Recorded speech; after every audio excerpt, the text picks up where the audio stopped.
क्या चल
जय हिंद। आज हम लोग एक जो कल हम लोगों ने टॉपिक स्टार्ट किया था स्ट्रक्चरल चेंजेस इन क्रोमोसोम, उसको आज कंटिन्यू करते हैं। उसका फर्स्ट पार्ट पढ़ा था, यानी 2 types of structural changes we have studied yesterday, that is deletion and duplication. Now continue with the third type of structural change which occur in the chromosomes. First is inversion. है ना.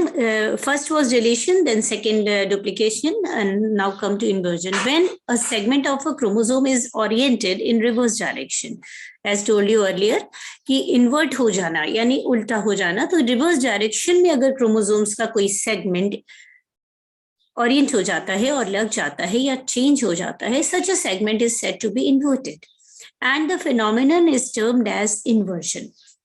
इस phenomenon को हम inversion कहते हैं. Gene sequence in an inverted segment is exactly the opposite of that of its normal homologous pair, है ना. जो होमोलोगस पेयर में बराबर बराबर सेगमेंट सेम सीक्वेंस में होते हैं, और अगर एक क्रोमोसोम में ये स्ट्रक्चरल वेरिएशन हो रहा है तो होमोलोगस में वो नॉर्मल होगा, और जिसमें इन्वर्ट हुआ है वो इसको हम इन्वर्टेड क्रोमोसोम भी कह सकते हैं, और वो सेगमेंट इन्वर्टेड सेगमेंट कहलाता है. वो उसकी जस्ट ऑपोजिट होगा. Inversion would involves 2 breaks. इसमें डेफिनेटली 2 breaks होंगे, means endonucleases act at 2 places, followed by reunion of interstitial in reverse order. वो इंटरनल जो सेगमेंट है in the same chromosome, it comes in the reverse order. The segment rotates by 180-degree angle.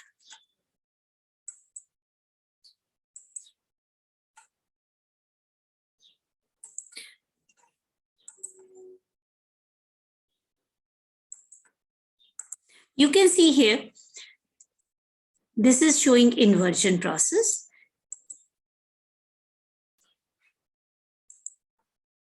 Types of inversion, basically there are 2 types, paracentric inversion and pericentric inversion.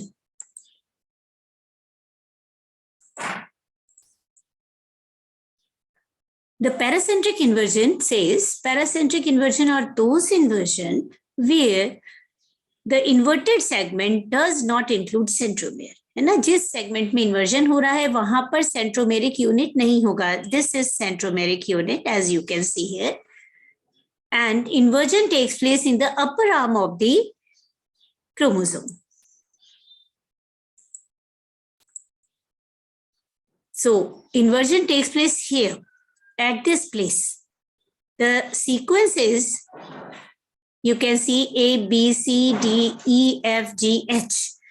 E, F, G, H below the centromeric unit and A, B, C, D, E above the centromeric unit. तो यहाँ पर जो inversion हुआ है वो C और D segment में हुआ है. You can see that full 180-degree inversion takes place and D comes here. C inverted. तो इसका मतलब क्या हुआ, कंप्लीट इन्वर्जन कहाँ पे हुआ, ये पूरा क्रोमोसोम बनाएंगे तो इसमें इन्वर्जन यहाँ हुआ सेगमेंट में. अगर हम इसको कंप्लीटली होमोलोगस पेयर से शो करते हैं तो you can see that it is showing ADC BEFGH, है ना. तो ये इन्वर्जन पूरा का पूरा इसी सेगमेंट में हुआ, और ये पूरे सेगमेंट में जो ये शो हो रहा है यहाँ से यहाँ तक BCD कंप्लीट इन्वर्जन हुआ, और ये पूरा 180 डिग्री पे इन्वर्ट हुआ BCD, और ये सेगमेंट D ऊपर आ गया, C बीच में और B नीचे. तो in this way this is called as paracentric inversion.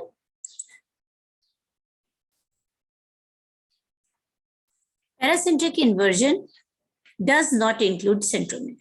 Now come to the second, pericentric inversion. The inverted segment includes in the centromere, the segment always have centromeric unit in between in the pericentric inversion. You can see here in pericentric inversion, this is centromere which is involved in the inverted segment unit, है ना. DEF में inverted segment unit है, तो ये invert हो रहा है 180 degree, T नीचे आ गया और F ऊपर चला गया, लेकिन F, E और F के बीच में सेंट्रोमेरिक यूनिट है. इट इंक्लूड सेंट्रोमेयर, और जब कंप्लीट इन्वर्जन हुआ तो A, B, C, F ऊपर आ गया अपर आर्म में, और DE नीचे चला गया GH के साथ लोअर आर्म में. तो इसका मतलब क्या हुआ, it include centromeric unit where the segment is inverted at 180 degree.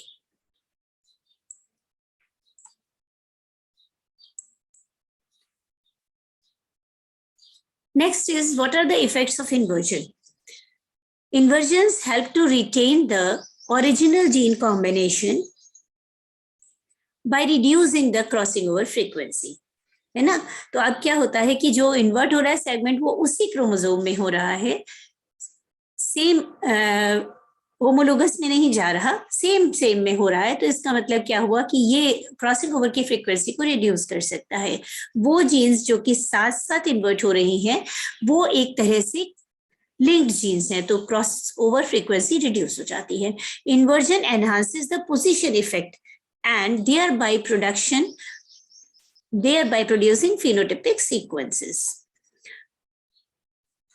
Inversion causes chromosome polymorphism within a population leading to karyotype evolution. तो इस तरह के चेंजेस जो हैं वो जो एक ऑर्गेनिज्म का जीनोटाइप होता है, कैरियोटाइप होता है, उसमें इवोल्यूशन कॉज करते हैं। Inversion produces balance gene complexes, इसमें इरेगुलरिटी नहीं होती, नंबर बढ़ता नहीं है, लेकिन चूंकि वो जीन्स कभी कभी इन्वर्ट हो जाने से, या सुपर जीन्स इनको भी कहते हैं, बैलेंस जीन कॉम्प्लेक्सेस को सुपर जीन्स प्रोड्यूस करती हैं through reduction of crossing over, which this term confers to greater biological fitness and adaptability. Super genes का मतलब होता है कि ज्यादा fitness among the organisms and having the capability to adapt in the environment. And it increases evolutionary potentiality. इससे evolution में मतलब good evolutionary lines को या potential evolutionary lines को generate करता है. Now come to the fourth process, that is transformation.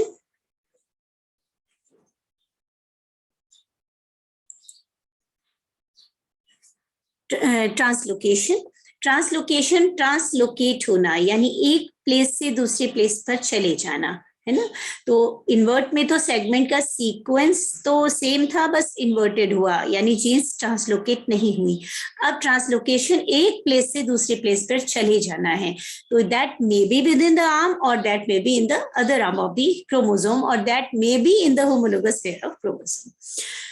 Integration of a chromosome segment into non-homologous chromosome, है ना। देखिए होमोलोगस था तो नॉन होमोलोगस में भी जा सकता है, इज कॉल्ड एज ट्रांसलोकेटन। तो एक से दूसरे पे शिफ्ट हो जाना। It involve shifting of one part of chromosome to another non homologous chromosome. The phenomenon of translocation was discovered by Bridges in 1923, initially in the insect Drosophila melanogaster, and by Hugo de Vries in the approx same year in plant Oenothera lamarckiana. So this is Oenothera lamarckiana plant in which this translocation phenomenon have been reported first. Now, types of translocation.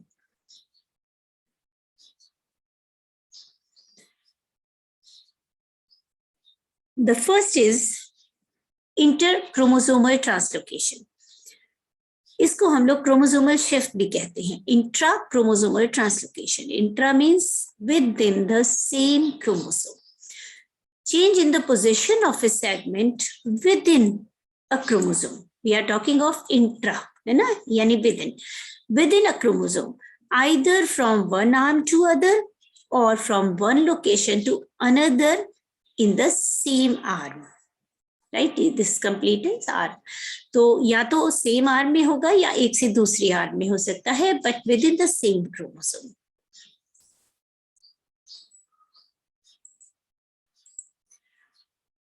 These may be of two types.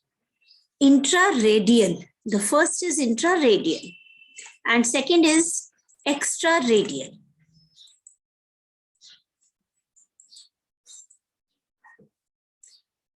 What intraradial suggests? Translocation from one location to another in the same arm. यानी translocation एक place से दूसरी place पर same arm में हो रहा है, तो हम इंट्रारेडियल, रेडियल में सेम आर्म और रेडियल, है ना, तो यहाँ पर रेडियल यूज किया गया है सेम आर्म के लिए. एक्स्ट्रा रेडियल से is translocation from one arm to other, यानी सेंट्रोमेरिक यूनिट से एक आर्म और ऊपर दूसरी आर्म, अपर आर्म और लोअर आर्म, तो लोअर से अपर या अपर से लोअर में शिफ्ट होना एक्स्ट्रा रेडियल है. देखिए इंट्रारेडियल हम लोग स्टडी कर रहे हैं डायग्रामेटिकली है. Translocation from one location to another in the same arm, ये सीक्वेंस है A B C D E F, A B और सी डी ई एफ के बीच में यहां पर क्या है, this is centromeric unit, right. Now translocation takes place in the right arm. A B C D E F कहाँ हुआ translocation, देखिए सी डी ई एफ अपनी जगह है, दिस हैज बीन ट्रांसलोकेटेड. और यू कैन से अगर ई ट्रांसलोकेट नहीं हुआ तो ये पूरा सेगमेंट ट्रांसलोकेट हुआ. सी डी एफ देखिए कैसे सी डी ट्रांसलोकेट हुआ, कहाँ हुआ, यहां से देखिए सी और डी, सी और डी ये ट्रांसलोकेट हो रहा है, ये कहाँ चला गया, लास्ट पोर्शन में ई और एफ के बीच में. So this is intra radial. Now second is extra radial. Extra radial suggests this is centromeric unit. You can see here. And translocation from the right arm to the left arm takes place. यानी centromeric unit से left side में हुआ, तो one arm to other arm हुआ translocation extra radial. यहाँ क्या translocate हुआ? Again, CD has been translocated between A and B, right? तो how extra radial takes place? तो ये दो तरह का translocation intrachromosomal within the same chromosome. Second is interchromosomal. ये इसको ठीक कर लीजिएगा, दिस इज ओ. इंटरक्रोमोसोमल तो ट्रांसलोकेशन ट्रांसफर ऑफ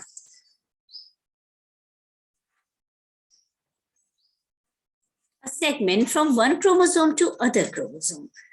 ये भी दो तरह का है, ट्रांसपोजिशनल ट्रांसलोकेशन और रेसिप्रोकल ट्रांसलोकेशन.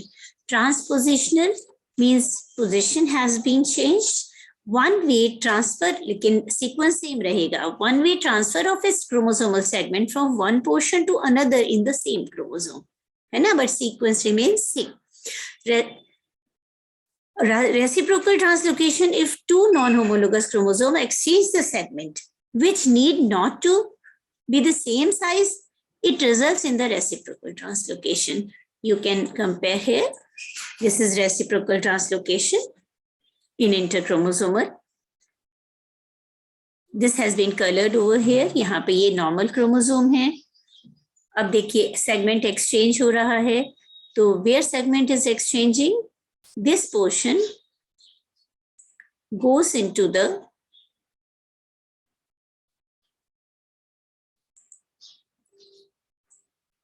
homologous chromosome. ये जरूरी नहीं कि सेम साइज का हो ट्रांसलोकेशन, है ना, तो ये यहाँ चला गया है और this portion has been shifted. ये थोड़ा बड़ा है as compare to this part. This has been shifted to first chromosome. तो ये दोनों का साइज डिफरेंस है, लेकिन these are homologous chromosomes. We're having some changes in the chromosome. So reciprocal हुआ, ये इसका इसमें चला गया और इसका इसमें आ गया. तो इस तरह से ये reciprocal translocation शो करता है ना. It involves two chromosomes. One break in each chromosome. हर एक में एक एक ब्रेक हुआ, यहाँ से ब्रेक हुआ, यहाँ से ब्रेक हुआ, वन ब्रेक हुआ, two chromosome exchange broken arms, है ना. तो ये कहलाता है reciprocal translocation.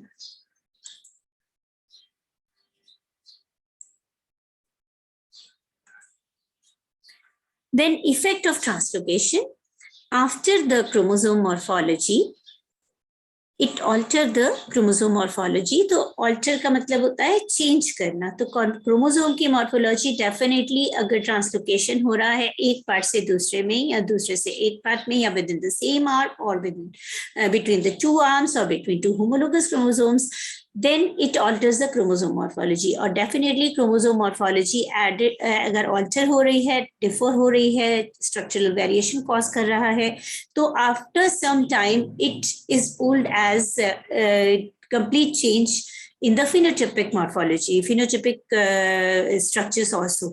तो इसका मतलब क्या हुआ, ये variation pull होकर के हमें new phenotype दे सकते हैं जो कि आगे चल के इवोल्यूशन में सपोर्ट कर सकता है.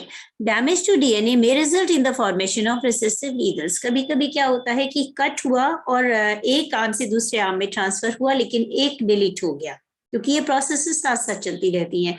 या एक से कंप्लीट एक्सचेंज हो गया और दूसरा क्रोमोसोम में फॉर्मेशन नहीं हो पाया, या वो पूरा का पूरा रिसेसिव हो गया, है ना, उसके पास रिसेसिव जीन्स है, जो कि जैसे सपोज क्लोरोप्लास्टिक पिगमेंट फॉर्मिंग जीन्स हैं, अगर वो पूरा लीदल हो जाएगा, यानी लीदल का मतलब रिसेसिव हो जाएगा, तो क्लोरोप्लास्टिक पिगमेंट्स नहीं बनेंगे, तो ऐसे प्लांट्स में फोटोसिंथेसिस नहीं होगी। तो इस तरह के प्लांट्स रिसेसिव लीदल्स हो सकते हैं। It leads to impair fertility, कभी कभी फर्टिलिटी की जीन्स एक ही क्रोमोसोम पे ट्रांसफर हो गई, तो एक क्रोमोसोम जो जिसमें है कंप्लीटली फर्टाइल रीजन और दूसरा उसका होमोलोगस पेयर में नहीं है, या फिर एक में से आर्म कंप्लीटली डिलीट हो गई जिसमें फर्टिलिटी फैक्टर या जीन है, तो ये फर्टाइल नहीं रहेगा, it becomes sterile. So this is about effects of translocation. Okay, so this is about total complete structural variation in the chromosomes.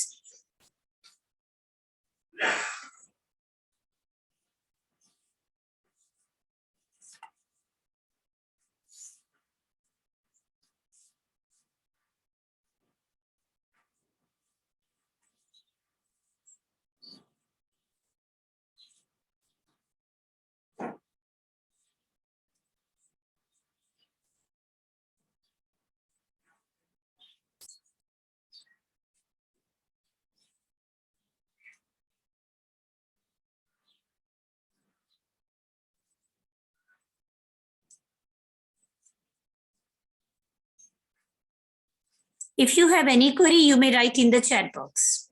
So I'll take your query.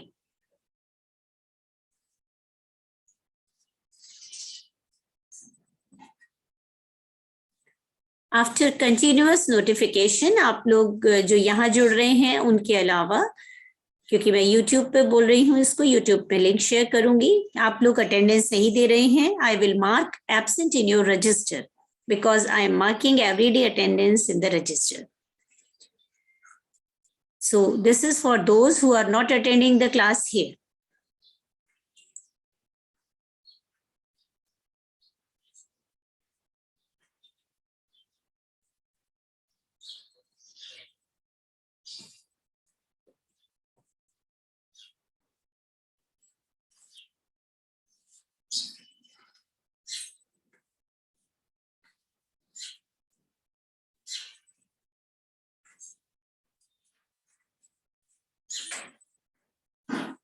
और कुछ लोग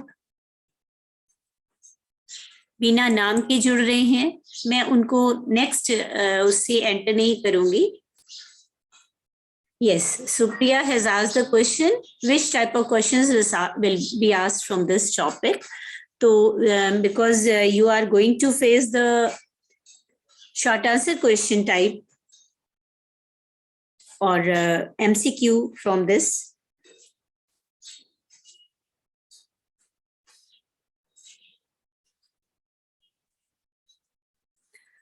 तो इसमें से क्वेश्चंस आ सकते हैं कि डेफिनेशन दी जा सकती है और नीचे 4 ऑप्शंस होंगे जिसमें पूछा जा सकता है कि ये कौन सा फेनोमेनन है, या फेनोमेनन दिया जा सकता है. फॉर एग्जांपल इन्वर्जन दिया गया है और नीचे आपको 4 ऑप्शंस में दिया होगा in what inversion means, right. जैसे आप लोगों ने डिलीशन पढ़ा, डुप्लीकेशन पढ़ा, इन्वर्जन पढ़ा और ट्रांसलोकेशन पढ़ा. Type of translocation, type of inversion आ सकते हैं कि ये टर्म क्या सजेस्ट करती है.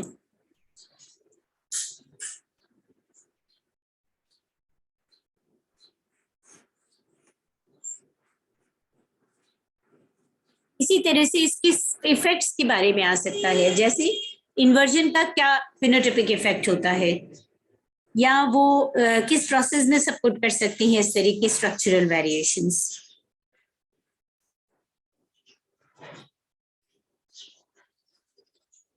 सभ्यता पूछ रही है कि किस चैप्टर से ज्यादा क्वेश्चन आ सकते हैं. देखिए, क्योंकि ये पेपर आपका पूरा 4 यूनिट में डिवाइडेड है और आपको 50 क्वेश्चंस अटेम्प्ट करने हैं.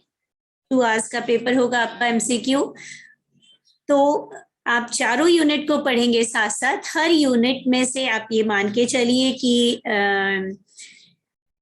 15 क्वेश्चन कम से कम तैयार कर लेंगे. 15 चौके 60 होता है, तो इसका मतलब क्वेश्चंस जो हैं वो हर यूनिट से बराबर इक्वली प्रिपेयर करेंगे. इसमें इकोलॉजी वाले सेक्शन से थोड़ा कम आ सकता है, बाकी पूरे 3 सेक्शन को अच्छे से प्रिपेयर कर लेंगे। और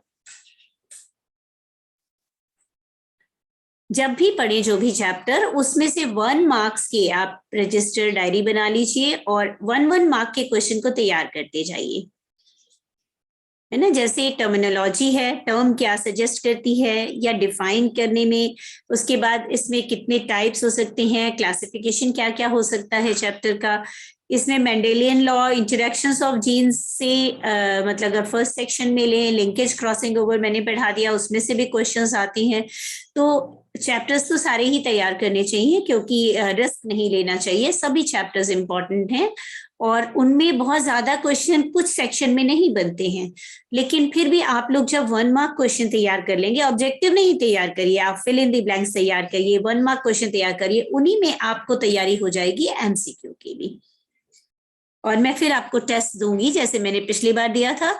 लगभग 92 स्टूडेंट्स ने अटेम्प्ट किया है आउट ऑफ 310, तो बाकी का तो 0 मार्क हो गया है। अब आप लोग देखिए, क्योंकि करना चाहिए, मैं टेस्ट देती हूँ तो टेस्ट को परफॉर्म करिए,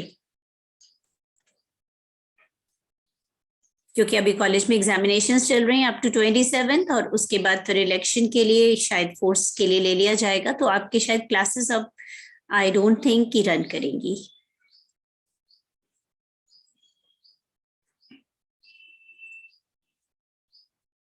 एग्जाम आपका मैं अभी कह नहीं सकती जब तक कि कोई नोटिफिकेशन ना हो, but after election either in the last week of March or first week of April, what I assume. लेकिन जब तक complete notice ना आए, so this message is not authentic. So tomorrow we will tackle another topic of genetics and cytogenetics. You can prepare cytology well. Cytology आपका intermediate का भी पढ़ा हुआ है और कुछ classes में भी किया गया होगा। आप लोग कुछ बच्चे other subjects में भी पढ़ रहे हैं, zoology में भी है। सेल डिवीजन के क्वेश्चंस आते हैं, सेल ऑर्गेनेल से क्वेश्चन आते हैं, तो यू कैन स्टडी वेल।